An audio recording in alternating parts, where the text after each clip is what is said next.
ఒరే బుద్ధులు, బట్టలు సర్దుతున్నావేమిట్రా? అర్జెంట్ గా మనం ఈ ఊరు వదిలి పారిపోవాలి బామ్మ. ఏమిటి, ఈ ఊరు వదిలి పారిపోవాలా? ఎందుకని? అదే మన ఊరు మీదకి కనిష్కులు దండయాత్రకు వస్తున్నారని తెలుసు. కనిష్కులా? వాళ్ళెవర్రా? మన తురుష్కుల తమ్ముళ్ళు. రైట్, తెంగర్ చచ్చినాడా. ఈ ఊరు వదిలి పోవాలా మనం? చెప్పు, నిజం చెప్పు, ఎందుకు వెళ్ళాలి? బామ్మ నిజం చెప్పాలంటే సాయంకాలంలో భూకంపం వచ్చి ఊరంతా భూమిలో కప్పడిపోతుందటే. భూకంపమే? అమ్మో అమ్మో. బామ్మ కానివే త్వరగా. వచ్చేసారు మొగుళ్ళు. అది చిన్న పనుండి వెళ్తున్నాను, ఎల్లుండికల్లా వచ్చేస్తాను. అదేమిట్రా భూకంపం వస్తుందన్నావు నువ్వు? అమ్మా నువ్వు నోరు మూసేవే ముందు. త్వరగారు మిమ్మల్ని వెంటనే తీసుకురమ్మన్నారు. మీరు మా అంటొస్తే సరే, లేకపోతే కాళ్ళు చేతులు ఇరిచి కట్టి ఎత్తుకెళ్ళి త్వరగారు ముందు పెడతాం. ఓరి మీ తలపండి పగిలిపోను. మీరు సర్వనాశనం గాను. మా పిల్లాడు ఏం తప్పు తెచ్చాడని? తప్పు కాదే బామ్మ, అది ఊరు మర్యాద. అతిథులు నడిపించరు, బియ్యం బస్తా టైప్ లో మోసుకు పెడతారు. వీళ్ళ మర్యాదలు మండినట్టే ఉన్నాయి, దిక్కుమాల మర్యాదలు వీళ్ళును. పదాం త్వరగా. పంతులు గారు ఆలస్యం అయిపోతుంది, రండి. వస్తానే బామ్మ, దేవుడు మేలు చేస్తే నిన్ను మళ్ళీ కలుస్తాను. అయ్యో అయ్యో, ఈ అపశకుని మాటలు ఏమిట్రా? అయోమయం సన్యాసి. అంటే దేవుడు మేలు చేస్తే వెంటనే వస్తాను, లేకపోతే కాస్త లేట్ అవుతుందని.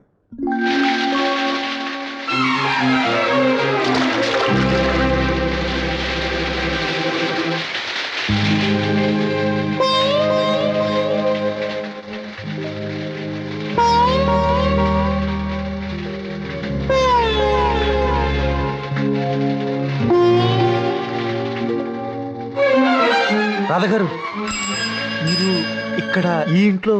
నా ఇల్లు వెతుక్కుంటూ నా నీడలా పీడలా ఇక్కడ కూడా వచ్చావన్నమాట. రాధగారు ప్లీజ్ ఆవేశపడకుండా నా ఒక్క ప్రశ్నకు జవాబు చెప్పండి.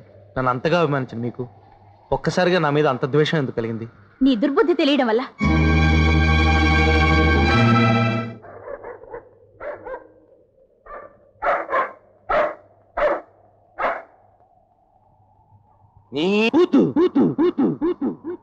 నువ్వేనంటరా నా కొడుకు మీద చేయి చేసుకుంది? అవును.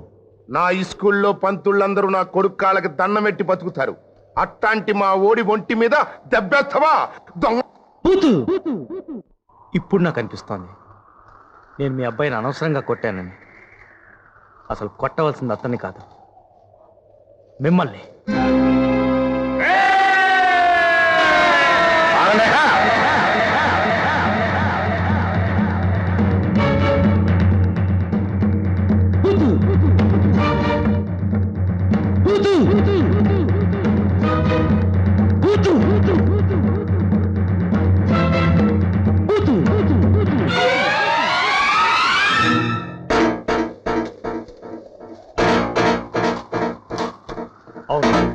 కొట్టవలసింది మిమ్మల్ని.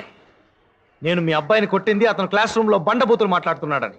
అతను అలా మాట్లాడడానికి, అలా మాట్లాడడం తప్పు అని తెలుసుకోకపోవడానికి కారకులు మీరే. తల్లిదండ్రులు ఏం మాట్లాడితే, ఏ పని చేస్తే పిల్లలు అదే మాట్లాడతారు, అలాగే ప్రవర్తిస్తారు. ప్రపంచంలో ఏ పసిబిడ్డ స్వతహాగా చెడ్డవాడు కాడండి. అతనిలో చెడు లక్షణాలు అంకురించాయంటే అది మీ పెంపకంలో ఉన్న లోపం.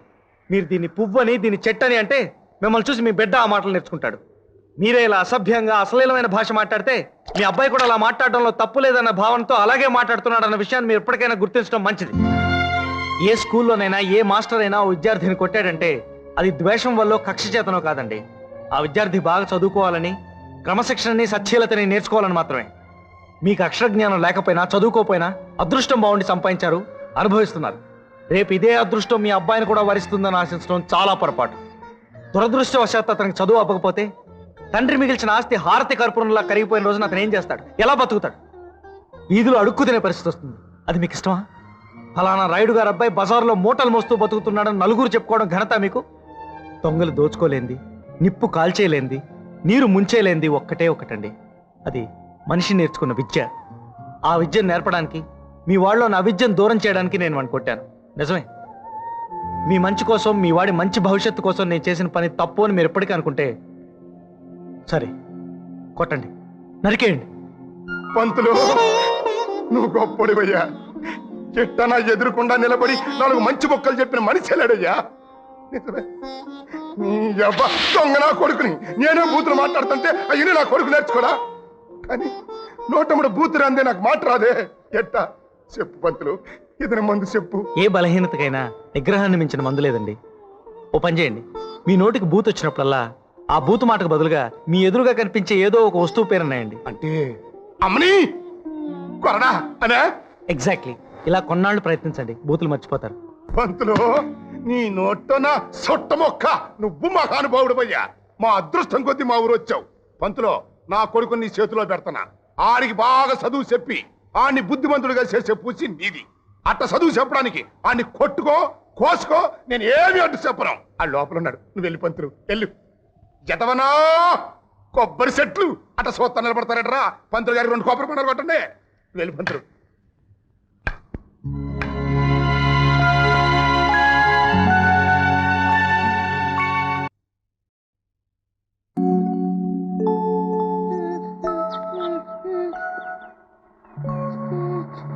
బాబు,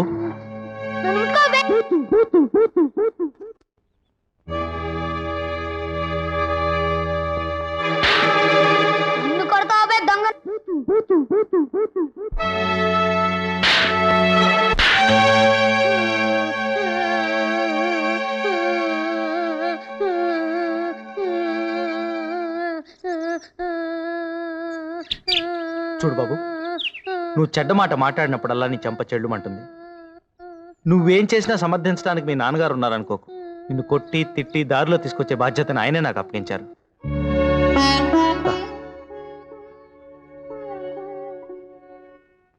నువ్వంటే నాకు కోపం లేదు, రాదు కూడా. గురువుకి శిష్యుడు బిడ్డలాంటి వాడు. తప్పు చేస్తే తండ్రి కొట్టినట్టే గురువు కూడా కొడతాడు.